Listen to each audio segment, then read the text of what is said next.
I'm sitting here today with Mr. Joe Beasley, International Joe, as I call.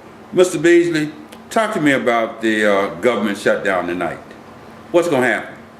Well, we're in, I won't say uncharted waters, but of course Trump has led us to this place. Now, I think it would be widespread ramifications for this shutdown, and perhaps will let Mr. Trump understand that he's not living under a dictatorship.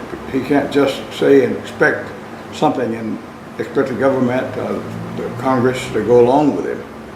So there will be deep impact, but the government will nonetheless continue to survive. And at least in my view, I believe that we'll come out of it stronger than we actually go into it. So I don't think we need to be overly concerned, because most of the services we receive today will continue, even though the government will be shut down tomorrow. Yeah, you have spent some time over in Haiti, and I'm looking at the comments the president made on Haitians, shitholes, or whatever.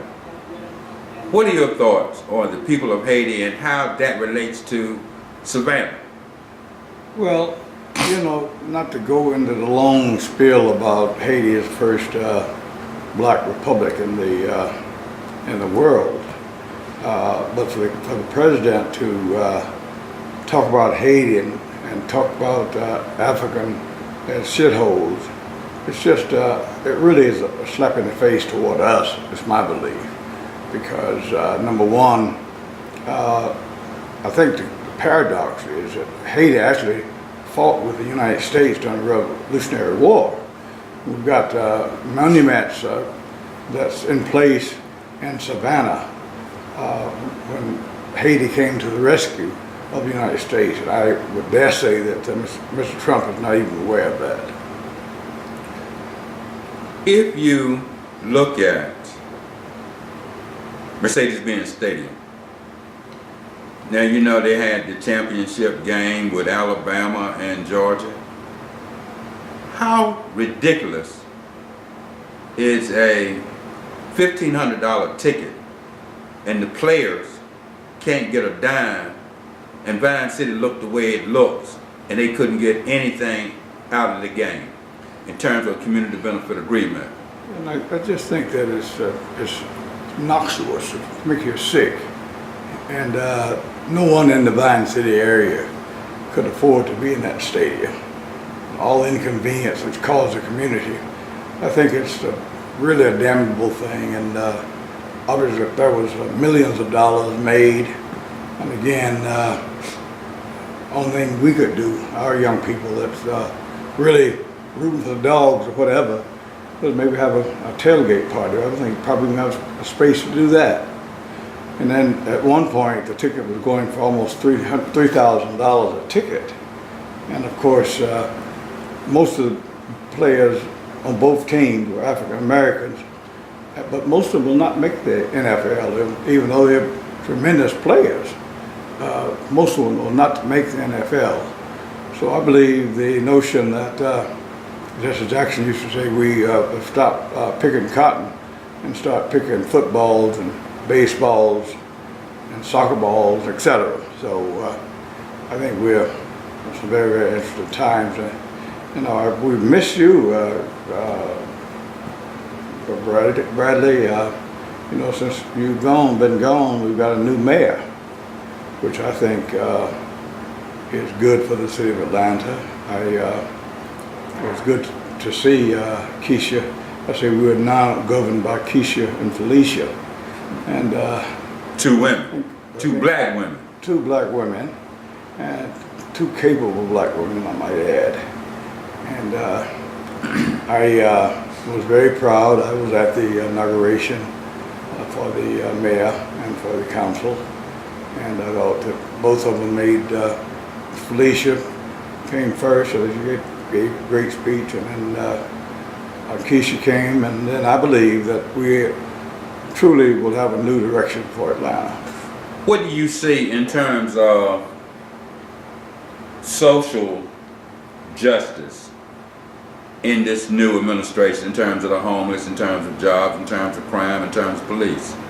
Well, as you know, may or may not know, Keisha is putting together some committees. One's to do with the homeless, one is to do with low-income housing, and also one with the criminal justice system. So those are high priorities on her list.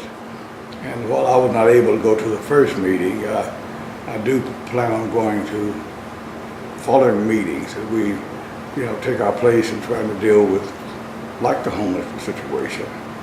And since I've served on the board for the task force of the homeless for the last 20 plus years, I guess that put us in a pretty good stead to understand some of the dynamics of it. And one of the things that Peachtree Pine, which is sorely missed tonight by over 600 or 700 people who would be in that shelter now, women and children and men, and 99% of them are African people.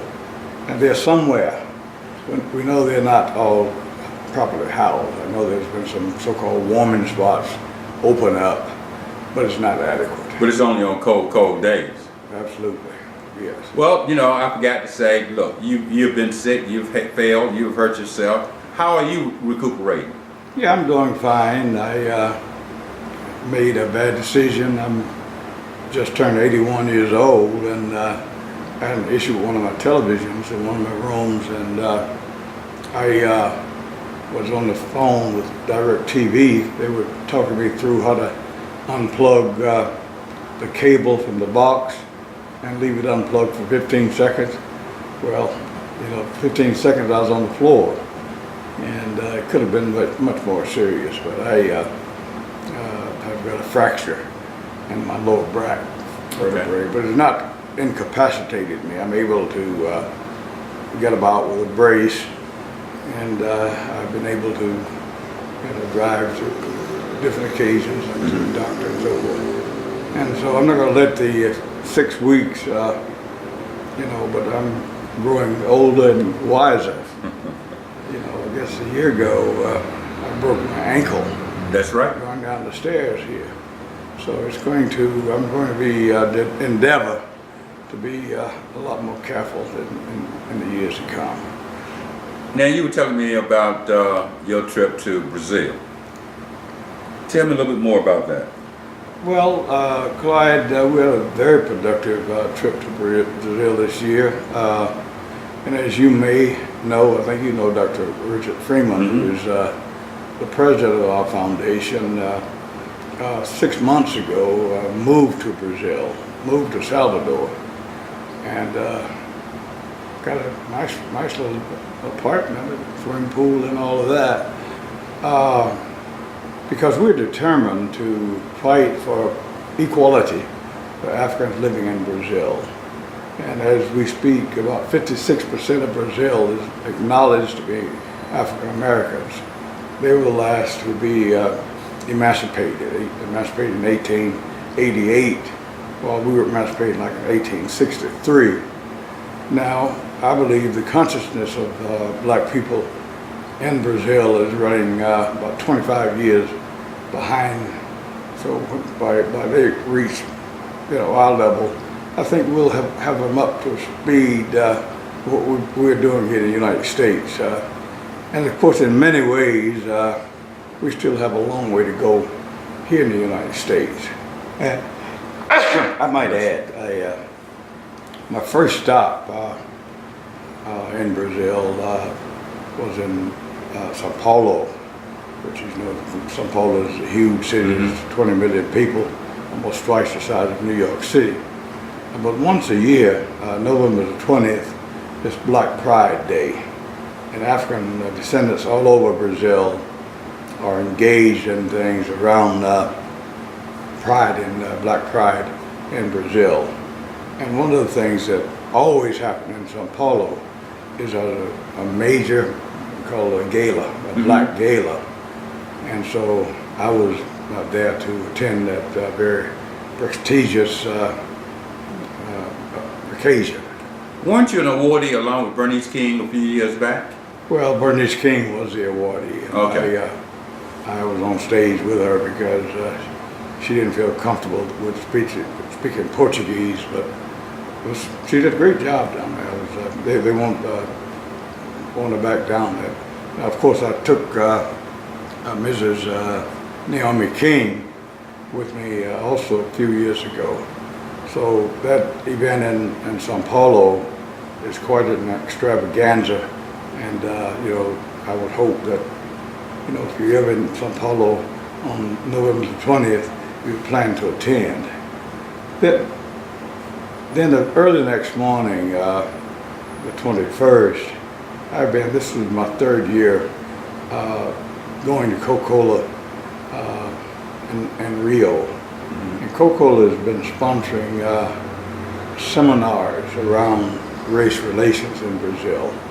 So this would be our third occasion that we flew from Sao Paulo early in the morning and arrived in Rio, which is only about a 40-minute flight. Mm-hmm.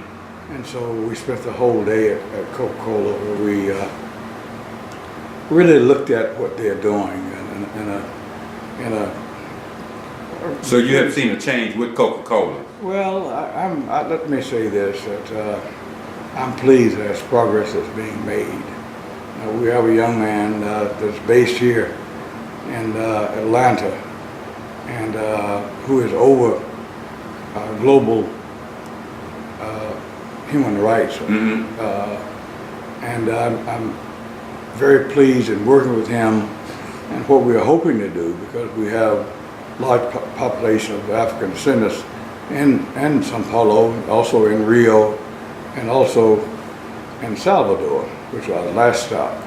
And of course, Salvador is the big prize from the standpoint of African descent, because 80% of the city of Salvador, a town about the size of Atlanta, and 80% of the state of Bahia have never had a black mayor, have never had a black governor.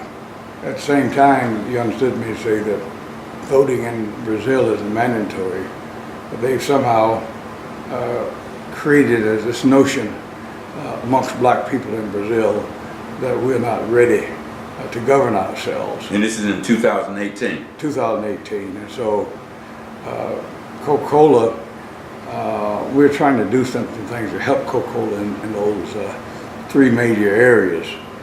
And we don't know how that will come out, but I believe that if Coca-Cola would continue to engage with our foundation, so we can really be on the cutting edge in Brazil as we help to move African descendants in Brazil toward the mainstream of that society. Talk to me a little bit about what's going on in Somaliland. We haven't talked about that lately. Well, I guess we can report that the drought is over. And of course, one of the things that I would like to do while I was in Somaliland, and let's just look at Somalia and Somaliland for a moment. There was one country, but there was a war. That's been 26 years ago, when Somalia and Somaliland was at war. The people of Somaliland want to live peacefully, and so they were able to separate themselves from Somalia, which is still kind of in chaos. And a lot of the chaos is going on not only in Somalia, in Sudan, and really throughout Africa, is in many ways caused by this imperialism. Corporate America? Corporate America is a part of it, absolutely. But then in 1884, we've talked about this, when all the European countries went to Berlin, Germany, and put a map of Africa on the table and subdivided amongst themselves. And of course, they stayed under the slavery situation throughout Africa, all except Ethiopia. You know, from 1884 to the early 60s, when we were being liberated by God, you know, here in the United States, the same thing was happening in Africa. The Africans had gotten tired of being dominated, and so there was bloodshed in many of the countries in Africa, but they have gotten their sovereignty back. Now you had an event over Auburn Avenue, I guess about a month ago. Doctrine of Discovery. Well, Clyde, we're determined, as you well aware, that I guess I sent, over a year ago, I sent the Pope a letter asking him to repudiate the Doctrine of Discovery, which was implemented by his predecessor, Pope Alexander VI, in 1493. Now, a word that's in vogue today is collusion. The Pope, in collusion with the monarchs of Europe, came up with this notion, since the Europeans wanted to see whether the earth was flat or round. They were taking these voyages and seeing what was out there. And of course, what the Pope had suggested, along with the monarchs of Europe, was that whatever you discover out there, if they're not Christians, then you can kill them, but by all means take the land. And so we know pretty clearly how all the indigenous Americans was killed. So it's not only the Native American Indians which find themselves, even as we speak, on reservations, a broken people in many instances. But it's throughout America. Same thing in Brazil. In Brazil, of course, they're inhibited by Native Indian people as well.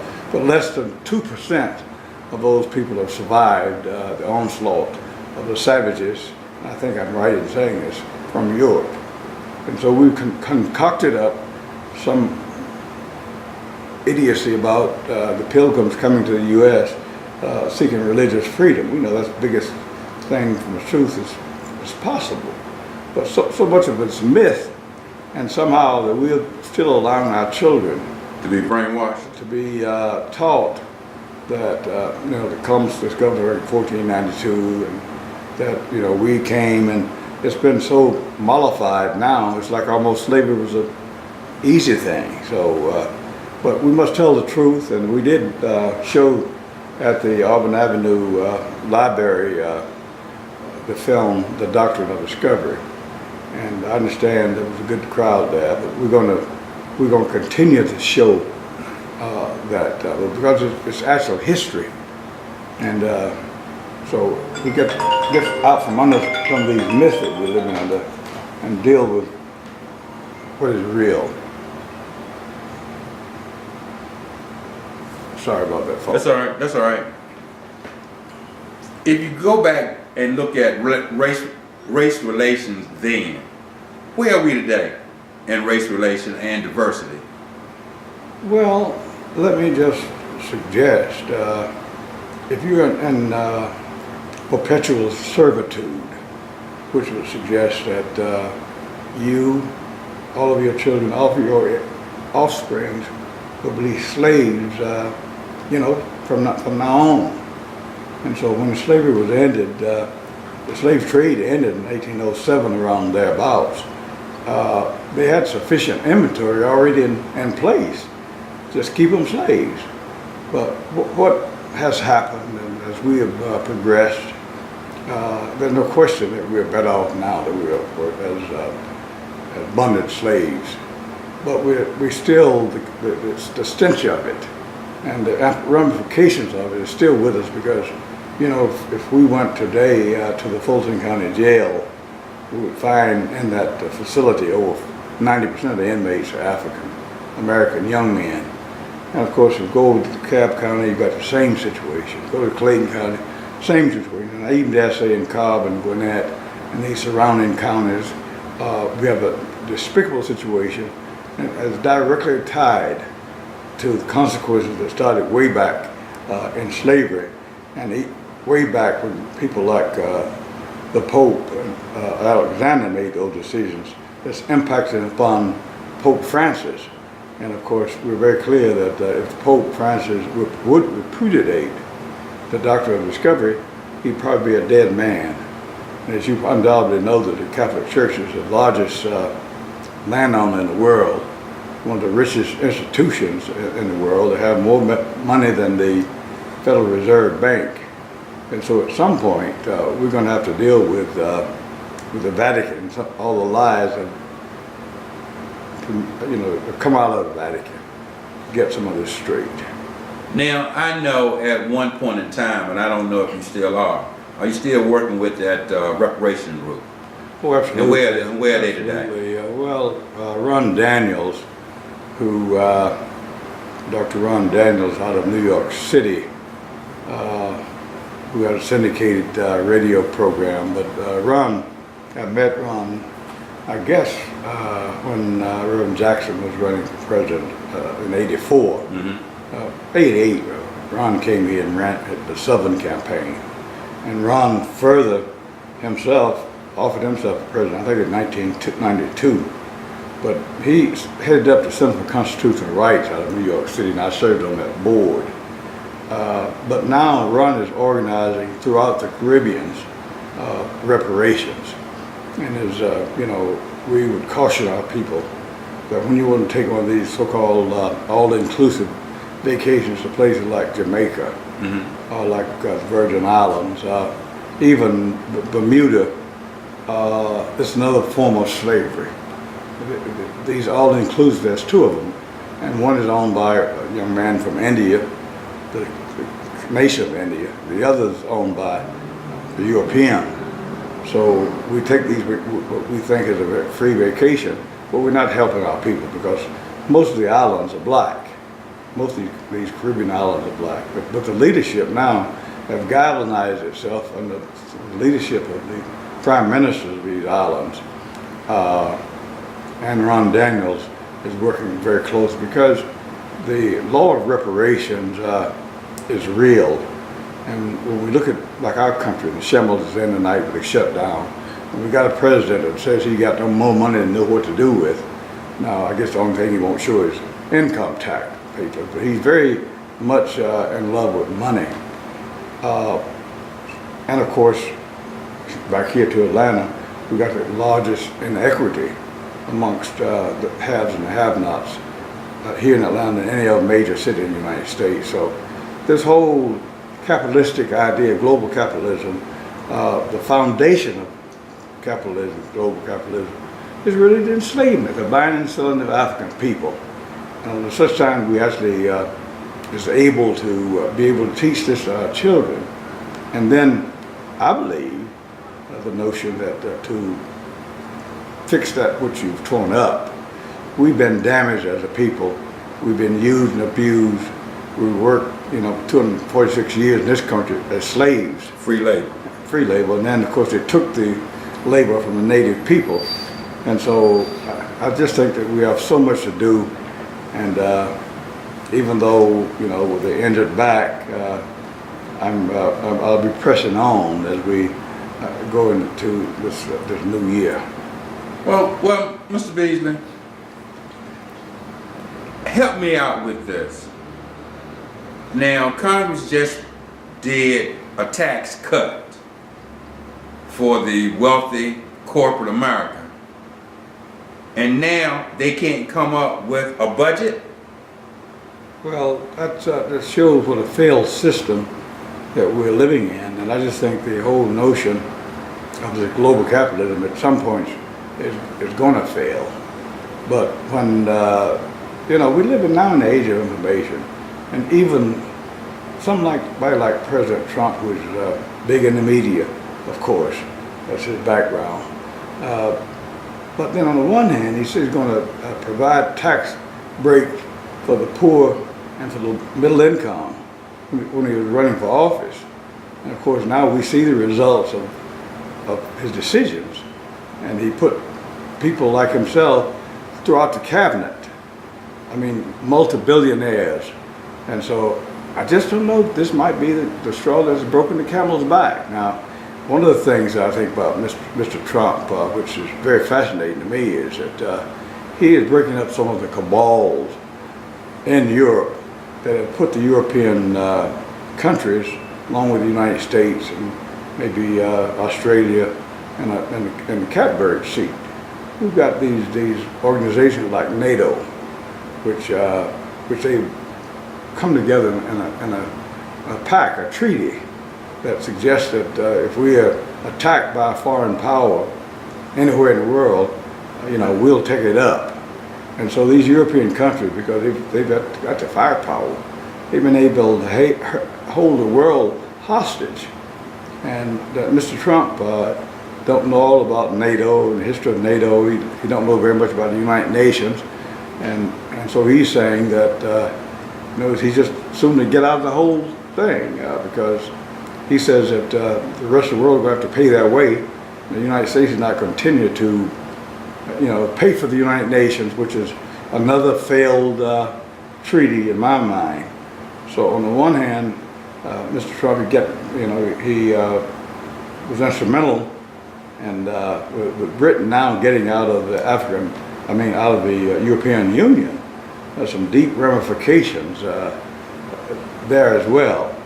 So I guess what I'm saying, this thing has been put together by this Western man and his pack of lies about stories like Columbus discovered America in 1492, that the United States, America, is a great melting pot. All those lies are coming to a head now. And I believe with someone in the White House like Mr. Trump, who is not familiar with history, he like watch TV. And so I just think that we're at a juncture. And Mr. Beasley, we were talking about your president and NATO and the treaties. What is the relationship that's going to happen with that? But I guess more than that, where are we with North and South Korea? Well, that's interesting. I've been to Korea, I guess 3 times over the last 15 years. The first time I visited Korea, I just returned probably a month earlier from another very troubled area from Israel. And of course, in Israel, which is another two hot spots you just mentioned, you know what happened at the end of the Second World War. The Jewish people were almost annihilated there in Europe, and that was the mood now that we must find a place for these remaining Jewish people so they have their own home.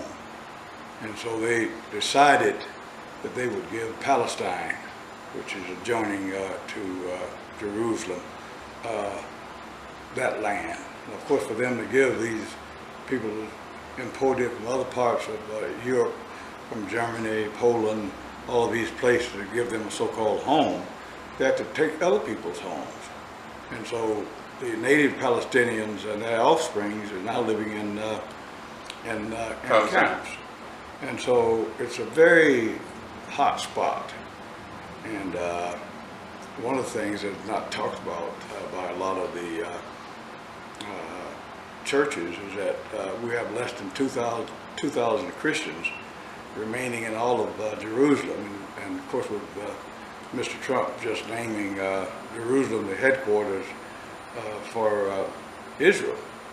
And so it's quite a touchy spot. But in Korea, after the Second World War, World War I was a war to end all wars. That only ended war for a few years.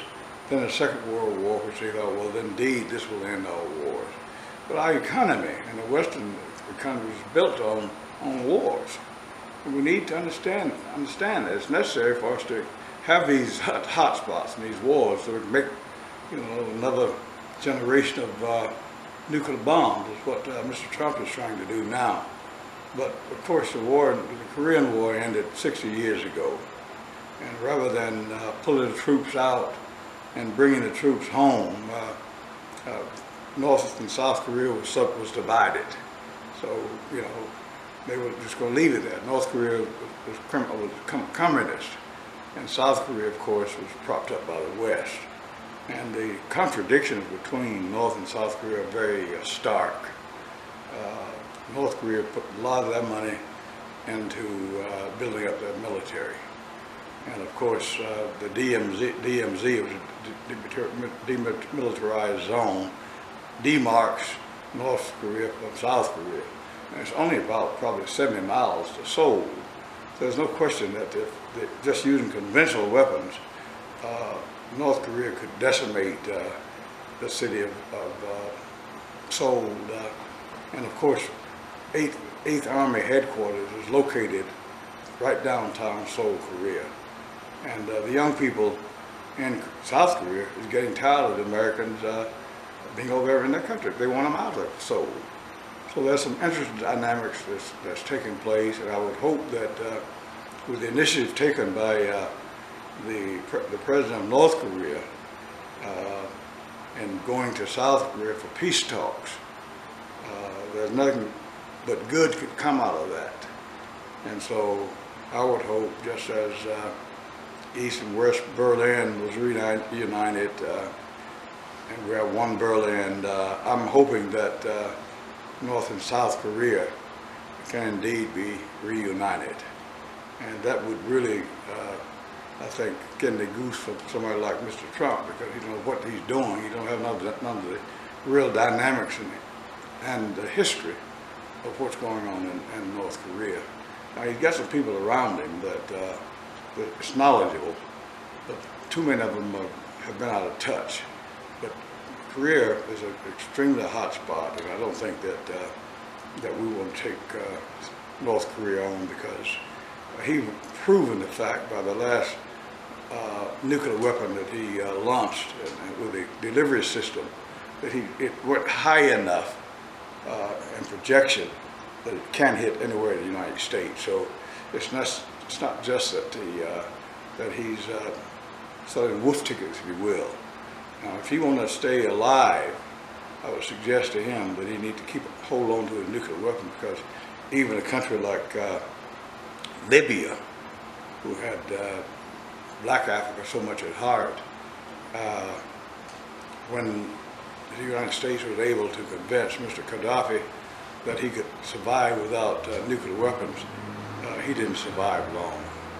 And so the contradiction that 5 countries can have nuclear weapons, the rest of the world can't have nuclear weapons, it's crazy. Doesn't make any sense. And we're talking about stability and the nuclear trigger.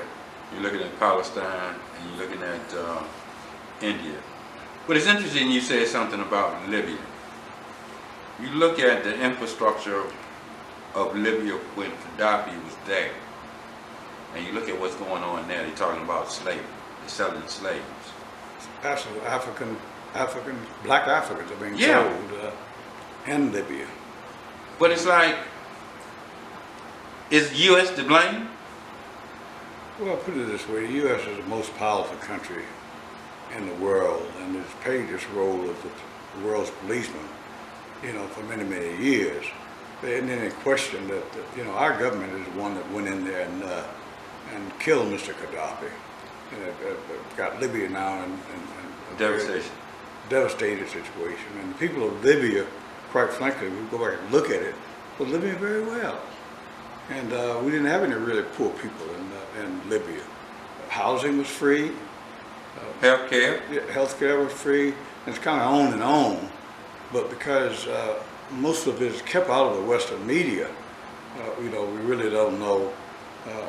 And unless we take it upon ourselves to keep ourselves educated about what's going on in the world, then we are going to be sorely misinformed, even if we are looking at CNN or even our network news.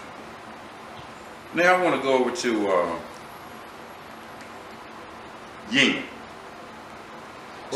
Yemen. Okay. Saudi Arabia, next door to Somaliland. Yeah. Why are they so isolated and starvation? They're locked off from the rest of the world by Saudi Arabia. Yeah, well, there's no poor people in Saudi Arabia, really, because they've had a pretty good distribution of the oil money.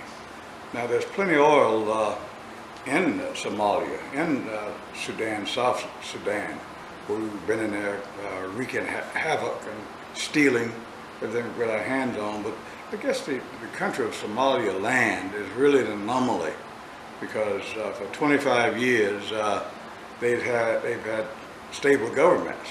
he just elected, I think, the 5th president to Somaliland just last month, and it was a peaceful transition in power. And so, you know, we're going to continue to do whatever we can to make sure that Somaliland would be treated as an independent, sovereign country. Because, again, I was there 17 days, and I've never enjoyed a more peaceful place. And so, No man. say again? Yeah, no man. Yes, 60% of the population in Somaliland were nomads, which means they have their herds, and they imported camel meat is very popular in Somaliland. Along with goats. Yes, and Somaliland, I think, is destined to become a spot, a beautiful spot, because it really is very near Dubai. And, oh yes, very close to Dubai. And they have the same resources as they have there in Dubai. And as a matter of fact, Dubai is developing the port there in Somaliland. That's correct. And one of the things I think a lot of people don't know about, never heard of Somaliland, but you know, our space program, one of the fallback sites, if something goes wrong in space, one of the fallback sites is a runway in Somaliland. I didn't know that. Yes. Well, what would you like to say in closing? We've been in around the closing, world. Yes, in closing, let me just suggest, Africa is very unstable in many places, and it's because of the cancer that was planted by the Europeans way back in 1884. We've had this unrest in Cameroon now for almost a year, where the lawyers and the teachers on strike in the English-speaking side of Cameroon. And you know, someone has to go in there and be the arbitrator between these people that somehow should well understand before Britain and France went into Somaliland in 1800s, late 1800s, they were speaking their own language. But then they went into these countries and made them give up their languages. And so if property like the DNC was taken over by the Belgians, you know, they're forced to speak French like the Belgians. And so the world, because of many of the mischief that went on in Europe, is in a jumble. We need young people like yourself and younger people to become more engaged in what our people is about and where we come from. And I think like cities like Atlanta with this many problems in the school district and our kids not performing on grade level, all of this is traceable back to some of these things that happened to us in the past. Because if you find yourself living in a ghetto in the United States, more specifically in Atlanta, and your parents and your grandparents, most of them probably are not totally literate, they don't have the computers in their homes. And so many of our children is a disadvantage from Jump Street, and it's not a disadvantage that started yesterday. It's something that's been perpetuated for many hundreds of years, and I think that we need to, again, to tell the truth. I'll be going back to Congo specifically in June. I'm hoping to take 100 people, African Americans, with me to the trip in the Congo. And what the Congo have said to African Americans, if you can find your way to Kinshasa, which is the largest city there in the DRC, the church would pick them up and take them to Nkamba, is where the church headquarters. Now, another time, maybe we could talk about the matter of Jesus Christ even showing up in the Congo and manifesting himself to a man and enabling him to do all the miracles that was done by Christ here have been performed in Congo.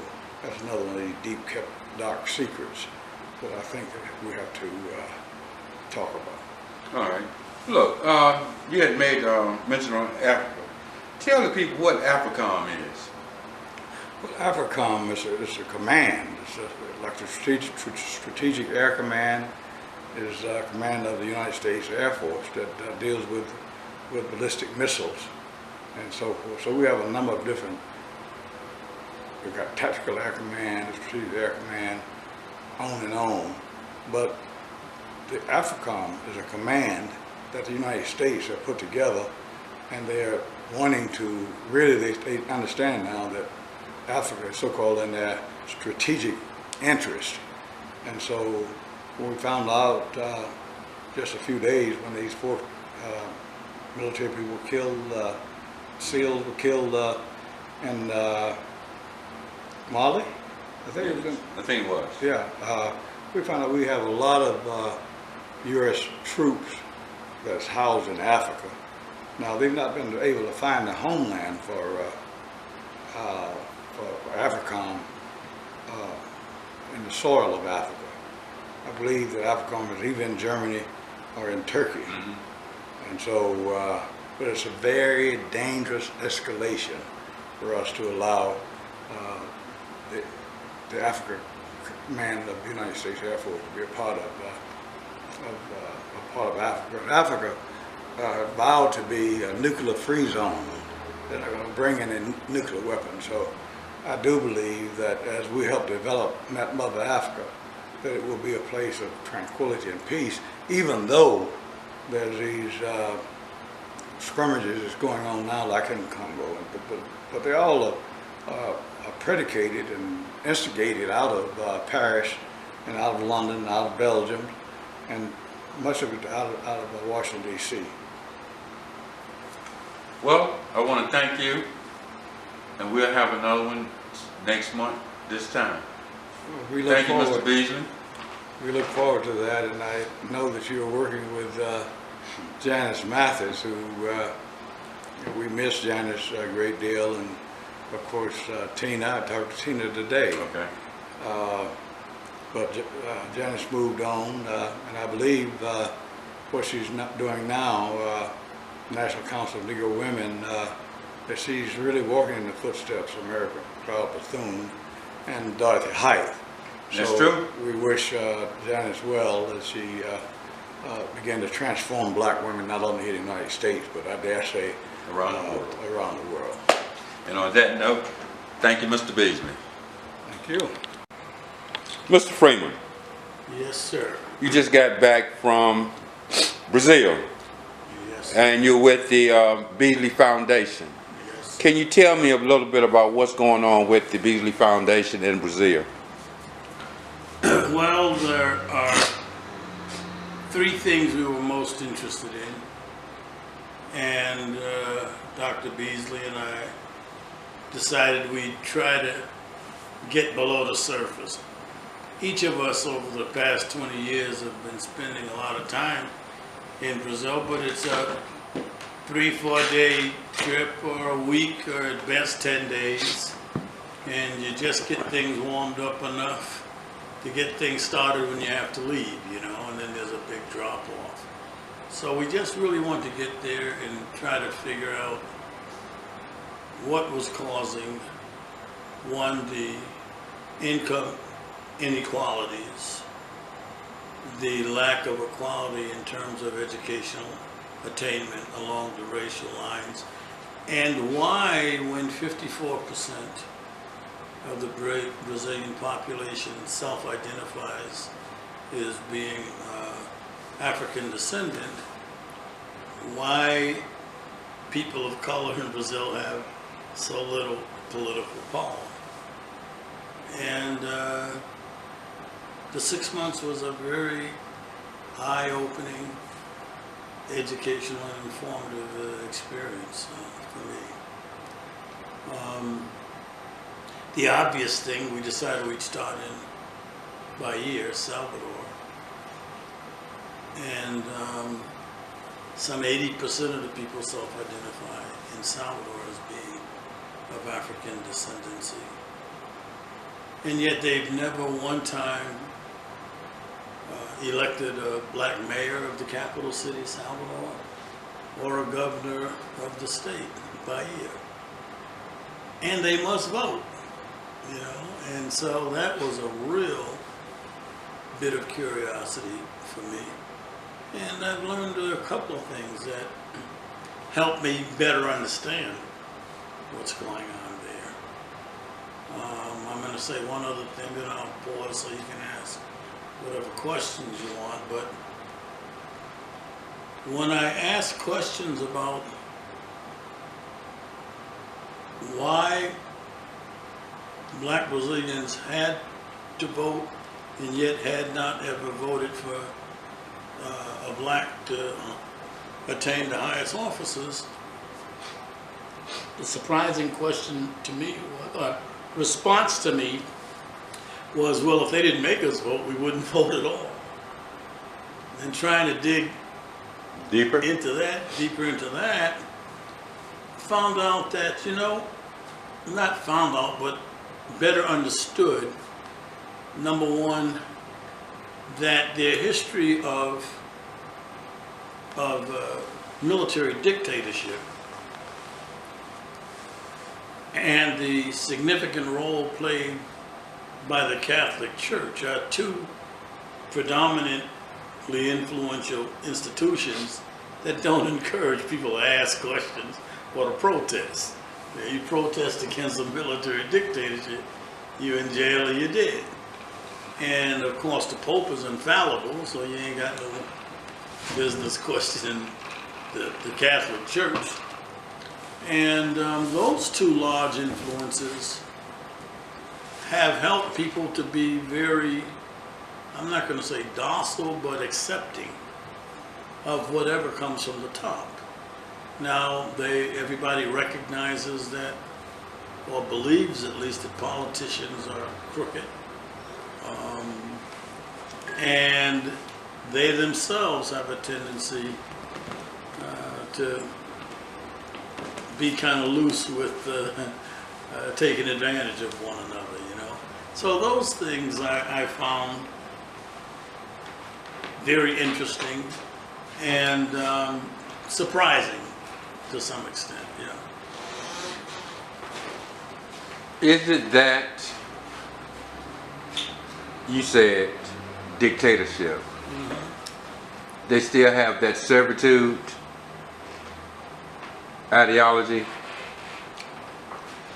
What is it going to take for them to, or do they understand the way the government works in terms of the political ramifications? No, well, I think I'm answering your question.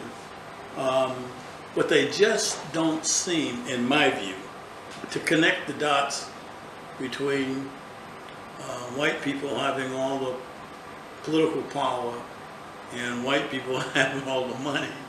And the darker your skin is, the less power you have and less money you have. Somehow they accept that and even rationalize it. I have had teachers, very professional black Brazilians, tell me that the darker skinned Brazilians are on the bottom because they're just lazy and don't care and don't blah, blah, blah. I mean, the same kind of stuff you heard years ago here in America, which leads me to believe that they are 40, 50 years behind us in terms of their political evolution. Let me back it up. Yeah. You're telling me the lighter you are, the whiter you are, the more righteous you are, and more wealth you have. Well, there's no question about that in Brazil, and you know, for the longest time that was the same thing here. Joe reminds me that my church, and I'm a member of the First Congregational Church, Joe remembers a time when dark people didn't attend. I'm assuming that's Joe's belief. Now, I've been black all my life, and I've been brought up in the Congregational Church, and I did not necessarily notice that. But they were all very fair-skinned people. I mean, we have a history of our own. I mean, and it comes from the master establishing a hierarchy based on his participation in the birth rates. Let's take it another step. Right here, right now in the U.S., you have all these women with all this fake hair. And it seems as if they are trying to look more and more European. And I'm not going to get there. I ain't getting into that one. Now, you can answer that question yourself. Maybe that was a comment and not a question. So I'm just going to listen to the comment. But I ain't messing with that one. Well, you know, even in Brazil, everybody has gorgeous, all the women have gorgeous hair. And once you get below the surface again, you can, when you see people in different days, you understand that all that hair ain't always theirs, you know. I had assumed that because of the free-flowing interracial interactions, and it's much more free-spirited interactions. And families, I think more families would run the gamut of having very dark people to very light people. A gentleman that we know, his brother is several shades lighter than he is, and I've had discussions with them in terms of how they've been treated in their society and since they were kids, you know. And so there's nothing new about that being the case in Brazil, here in America, or in Africa, if you will. Well, we all are African descendants over in Brazil, here in America. But if the individuals over in Brazil, they were able to keep their African history during slavery, whereas the Americans weren't. Well, I agree with that. I found that the Brazilian society as a whole is much more African oriented, and they are much more, the people of color in Brazil are much more in tune with Africanism than the Americans are. But they're right across, I mean, they're right across the Atlantic there. You know, that's the church. I've mentioned the influence of the Catholic Church, but there is a subterranean strain of African religions that play a very large role yet today. In fact, on my keychain, I've had 2 different people give me little African goddess figures to put on my keychain. I mean, that's real. Have you experienced that, Joe? They have a whole set of African gods and goddesses. Is that similar to, I want to say voodoo? It's very close. It's a religion? Very close. It's very definitely a religion, yes. Yes. Yeah. I can't remember the names. There are several names. But yeah, it's much stronger there than here. Can you give me some similarities with the Africans here and there versus the differences? Or what do we need to do? I'm not sure I understand the question. In terms of their culture, in terms of them being mentally behind and not participating in the vote, even though it's mandatory, but not elected. Well, they do participate, but they just don't care. They just vote for whoever's put up there. Have any black folks ran?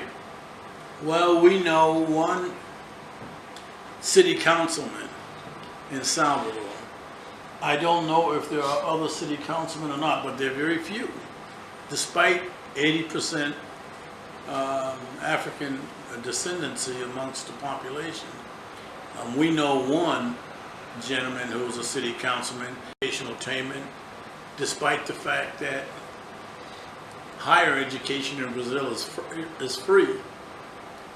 Until the time we got involved, something like 98% of the free higher education seats were occupied by rich people because they send their children to good preparatory schools, and the government provides very poor general education for the rest of the population. So in a very liberal conceptual framework, free higher education for everybody, the free benefit was going to the people who needed free education the least. That sounds like the Hope Scholarship. Well, You're not gonna get to go there either. yeah. Well, but yeah, there are similarities. The other thing we're trying to get into is income inequality. But when you have such huge educational disparities, there's no real question why there's such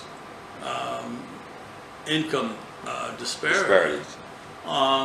And then the third thing we're trying to work on is getting people more meaningfully involved in the political process. Those are our three primary objectives. How do you plan to go back to, did it get frustrated? Or do they understand? Let me ask it this way. Well, let me respond to that first.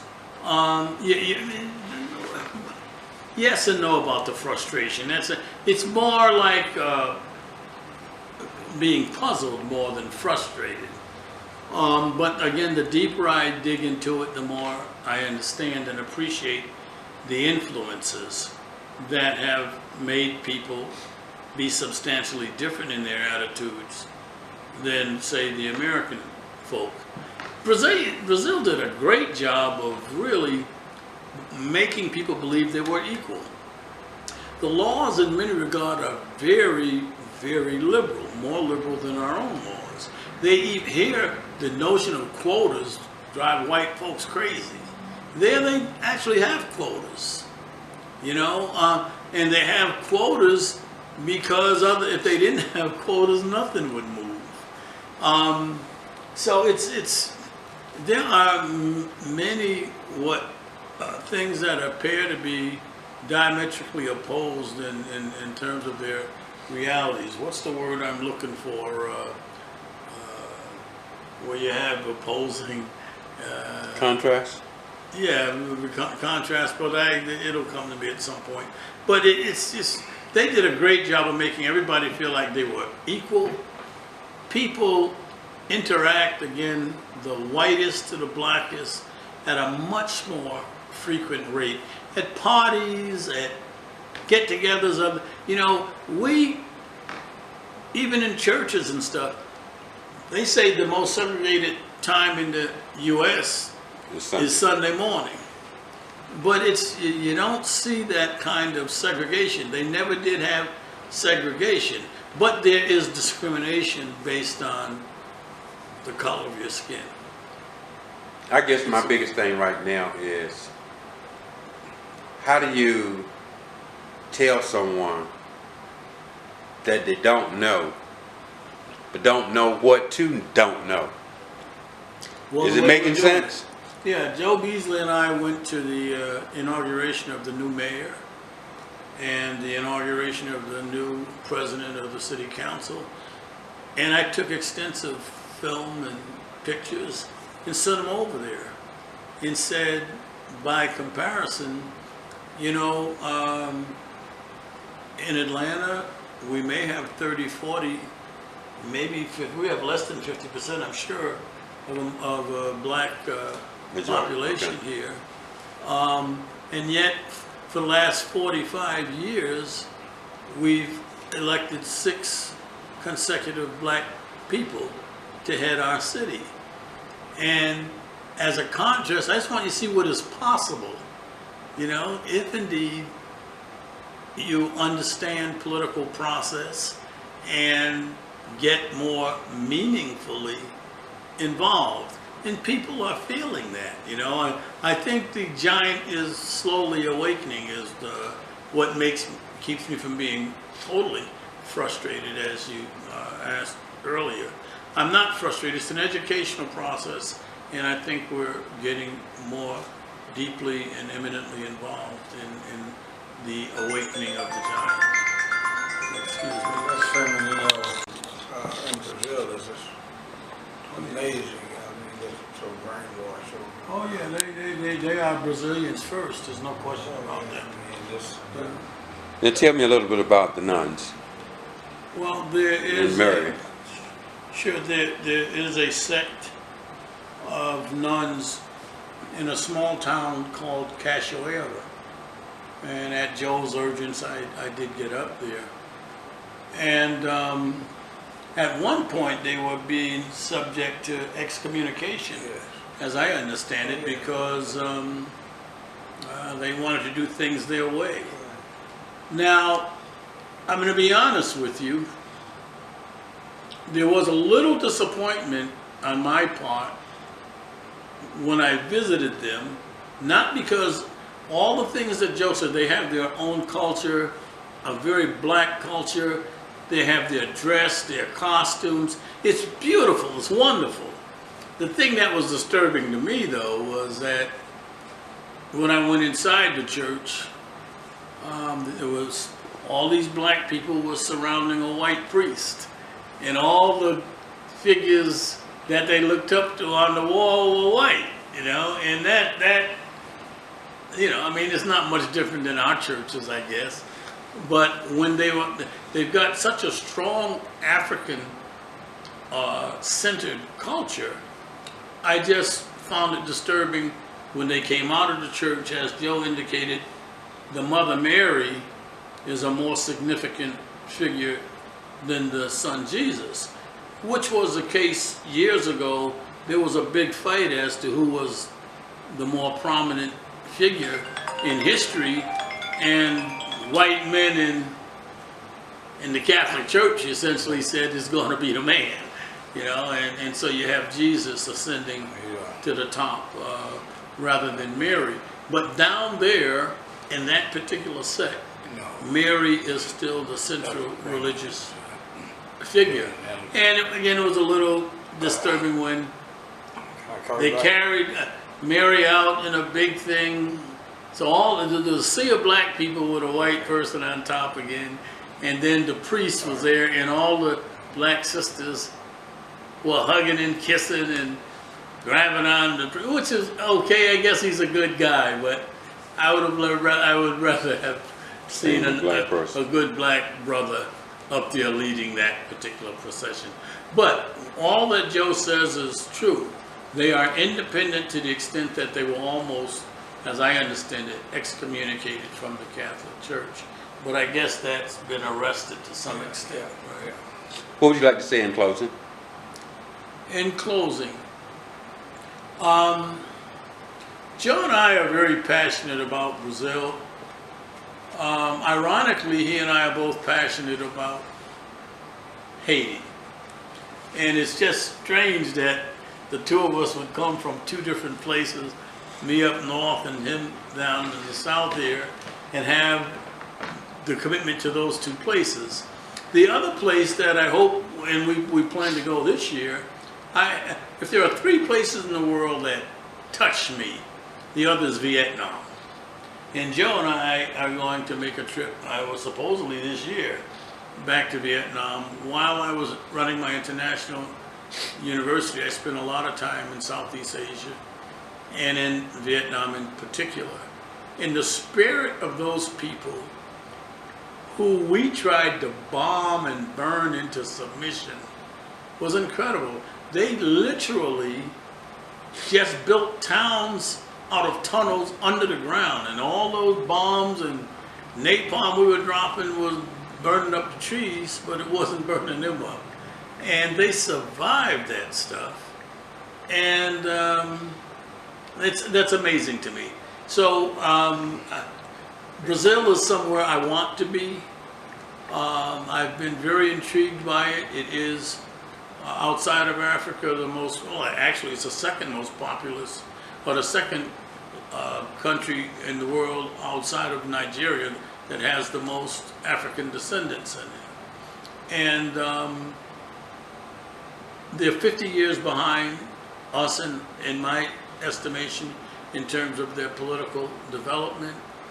And I think it's key that we build the bridges over the water and the languages that have been built to divide us. The reality is that the global economy in the last 20 years has indeed brought about 1 billion people out of abject poverty. But most of that billion people were Asians. People in Singapore, Vietnam, China. I mean, those people are, by economic development standards of underdeveloped countries, have done very well. The people least assisted in terms of the global economy are black people all over the world, including Africa, Brazil, and even in the US. So whether that community of African descendants could ever become a political and economic force remains to be seen. But through education and orientation, we hope to at least add fuel to the fire of development. Make a difference. And make a difference. And so that's A great personal sacrifice of finances from Dr. Fremlin and myself. There's no question about that. This wouldn't have been possible without Joe Beasley, but I paid a pretty hefty penalty myself in terms of costs. But we're doing it. And I don't regret it, and I don't think Dr. Beasley regrets it. And we're about, I think, we're about to generate some support. Finally, I believe that, yes. Now let me ask this, and this is what's been said. It takes a special kind of person to do what you're doing, what Mr. Beasley is doing, versus you could be sitting here enjoying life, enjoying your fruits, but you're taking your time, your efforts, your money, trying to help bring someone else up. Am I not correct? Well, Help me out. I don't want to personally take credit for that. I mean, if anybody should take credit for it, it should be my mama, who put my head in that direction. You know, I mean, my mama loved everybody and wanted to help everybody. We had a household. She had 5 children of her own. One of her younger sisters passed. She brought that family of 4 in, and we all had a crowd of friends. My house was like a community center. So that's the only place I've ever wanted to be, is loving and helping folk. That's you know. How do we get back to that? One person at a time, I think. One person at a time. And on that note, I'll say thank you. Well, I thank you for your time.